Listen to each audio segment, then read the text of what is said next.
அதான் correct pose sir போயிடலாம் sir. Mike down mike down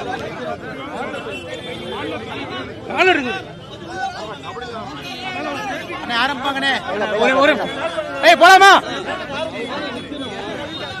sir? இன்று நீதிமன்றத்தை ஆஜராக இருக்கீங்க, என்னென்ன மாதிரி வழக்குகள் இன்னைக்கு போடப்பட்டிருக்கு? பத்திரிகை நண்பர்களுக்கு எங்களுடைய காலை வணக்கங்கண்ணா. இன்று நம்முடைய சைதாப்பேட் நீதிமன்றத்தில் திராவிட முன்னேற்ற கழகம் கட்சியினுடைய அமைப்பு செயலராக இருக்கக்கூடிய திரு RS பாரதி அவர்கள் மீது நான் தொடுத்திருந்த அவதூறு வழக்குக்கு சாட்சியம் அளிப்பதற்காக இன்று நீதிமன்றத்துக்கு வந்திருந்தோம். கள்ளக்குறிச்சியில் கள்ளச்சாராயம் அருந்தி 60க்கும் மேற்பட்ட அப்பாவி பொதுமக்கள் ஜூன் மாதம் 18ஆம் தேதி 2024 உயிரிழந்தார்கள். பாரதிய ஜனதா கட்சி சார்பாக பொதுமக்களுக்கான நிவாரண உதவி, பொதுமக்களுக்கு நம்முடைய ஆறுதல் எல்லாம் அந்த நேரத்தில் தெரிவித்திருந்தோம், களத்தில் இருந்தோம். திராவிட முன்னேற்ற கழகத்தினுடைய அமைப்பு செயலராக இருக்கக்கூடிய திரு RS பாரதி அவர்கள் ஜூன் 23ஆம் தேதி நடந்த பத்திரிகையாளர் சந்திப்பில் அந்த கள்ளக்குறிச்சி விஷச்சாராயம் அதற்கான சதித்திட்டத்தை தீட்டியது நான். விக்கிரவாண்டி இடைத்தேர்தலுக்காக அந்த சதித்திட்டத்தை தீட்டியிருந்தேன். அது மட்டும் இல்லாம பாரதிய ஜனதா கட்சி இந்த விஷச்சாராய சாவுல சம்பந்தப்பட்டிருப்பதாக சொல்லியிருந்தார். 26 ஜூன் அவருக்கு ஒரு நோட்டீஸ் அனுப்பியிருந்தோம். அவர் சொல்லியிருக்கக்கூடிய கருத்துக்கு மன்னிப்பு கேட்கணும். காரணம், ஒரு மூத்த தலைவர் மட்டுமல்ல, அவர் ஒரு வழக்கறிஞரும் கூட. 1 கோடி ரூபாய் மான நஷ்ட ஈடு கேட்டிருந்தோம்.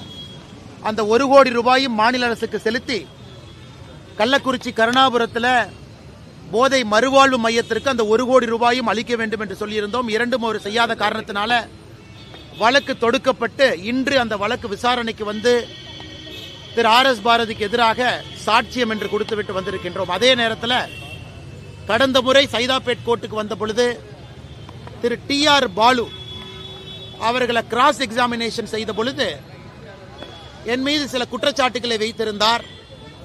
அதனால் திரு TR பாலு அவர்கள் மீது மற்றும் ஒரு மான நஷ்ட ஈடு வழக்கு தொடுத்து இன்று கம்ப்ளைண்ட் கொடுத்திருக்கிறோம் நீதிமன்றத்திற்கு. திரு TR பாலு அவர்கள் மீது நாங்கள் இன்று மான நஷ்ட வழக்கு தொடுத்து ஒரு கம்ப்ளைண்ட் கொடுத்திருக்கோம்.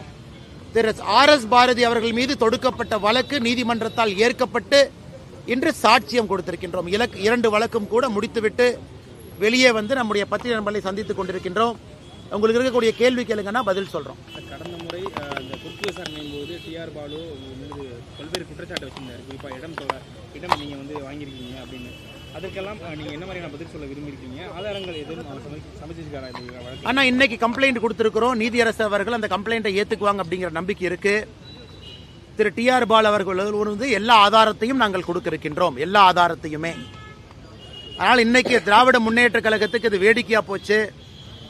சும்மா யாரு பேரு மேலாலும் அவதூறு பேசுவது, அபாண்டமா குற்றச்சாட்டு வைப்பது, வன்ம வார்த்தைகளால் பேசுவது. ஏன்னா இதெல்லாம் பேசிட்டாங்கன்னா யாரும் வரமாட்டாங்க, பொது வாழ்க்கையிலிருந்து ஒதுங்கிடுவாங்க, சாதாரண பொதுமக்கள் வரமாட்டார்கள் என்றுதான் திரு RS பாரதி அவர்கள் காலமா பேசிட்டு இருந்தாங்க. இன்னைக்கு மட்டும் இல்ல, நானும் 2021 யார் மீதும் அவதூறு வழக்கு தொடுத்ததே கிடையாது. தொடுக்கக்கூடாது என்கின்ற பிரின்சிபல் இருந்த மனிதன் திரு RS பாரதி அவர்கள் மீது நான் தொடுத்ததுதான் என்னுடைய வாழ்க்கையில முதல் அவதூறு வழக்கு. திரு TR பாலு அவர்கள் தொடுத்த அவதூறு வழக்குல குறுக்கு விசாரணை செய்யும் பொழுது அபாண்டமான குற்றச்சாட்டு என் மீது வைத்ததற்காக அவர் மீது 2வது ஒரு அவதூறு வழக்கையும் தொடுக்க வேண்டிய கட்டாயம். காரணம், இந்த கலிகாலத்தில் இதெல்லாம் செஞ்சாத்தான் நியாயம் கிடைக்க மாட்டிருக்கு. எனக்கும் நீதிமன்றம் வருவது, இத்தனை நம்முடைய பாரதிய ஜனதா கட்சியினுடைய தொண்டர்களுடைய நேரத்தை வீணாக்குவது, நீதிமன்றத்தினுடைய நேரம் சில முக்கியமான வழக்குக்கு செல்லணும்.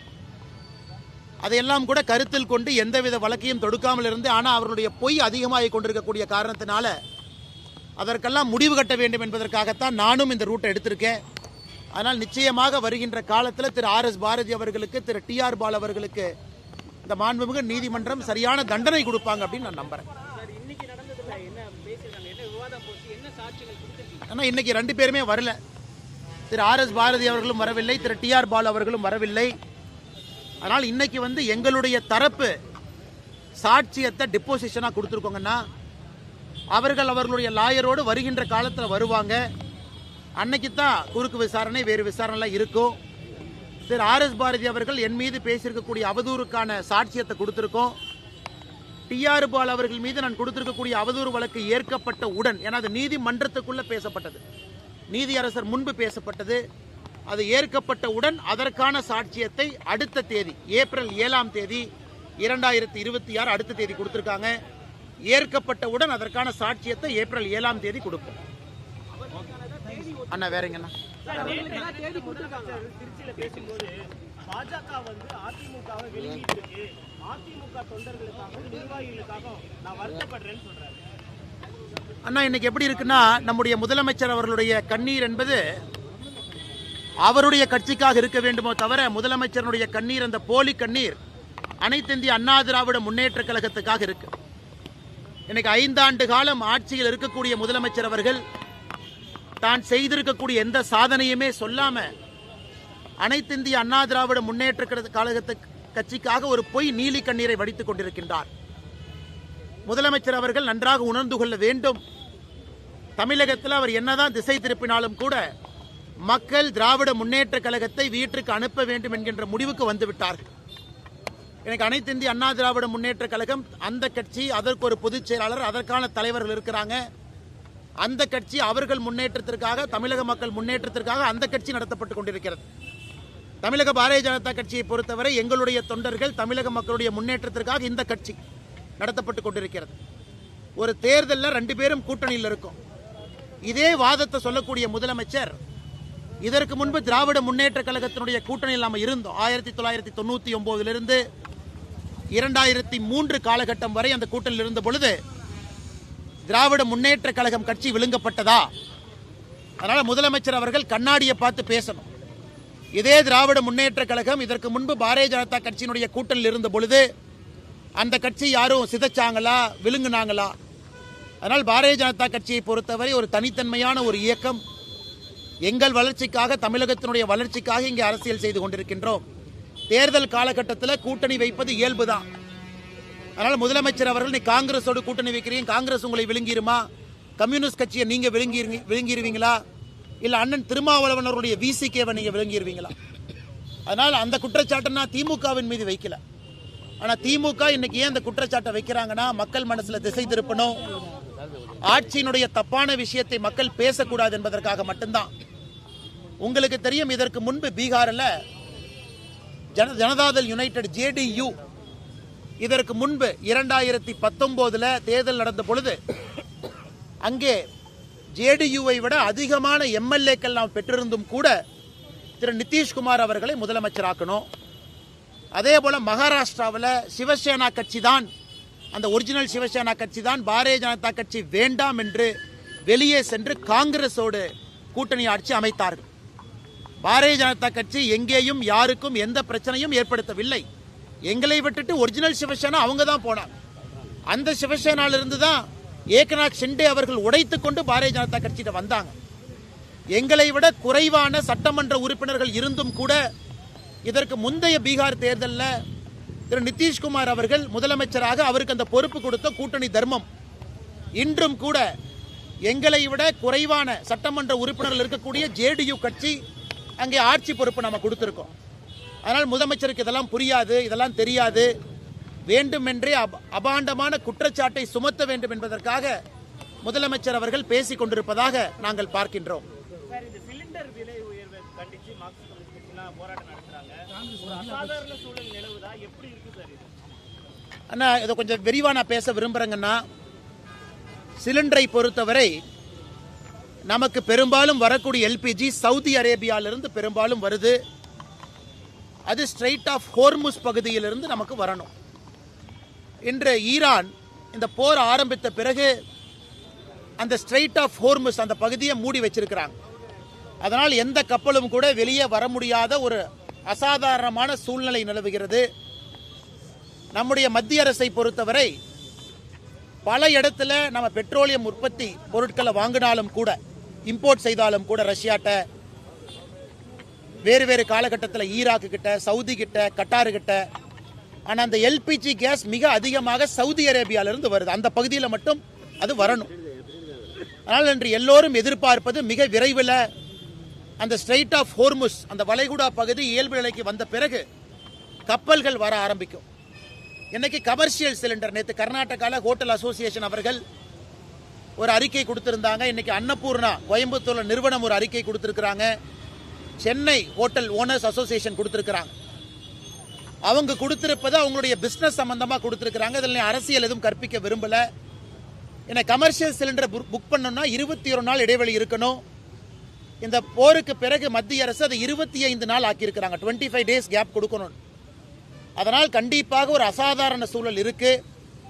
ஆனால் நம்முடைய நோக்கத்தை பொறுத்தவரை வீட்டிற்கு தேவையான நார்மல் சிலிண்டர் அது வந்துடணும், தங்குதடை இல்லாமல் வரணும். அது நம்மளுடைய ஃபர்ஸ்ட் வேலை. அதே போல நாம் பயன்படுத்தக்கூடிய பெட்ரோல் டீசல் அது இடைஞ்சல் இல்லாமல் வரணும். அதே போல கமர்ஷியல் சிலிண்டரும் இடைஞ்சல் இல்லாமல் வரணும்.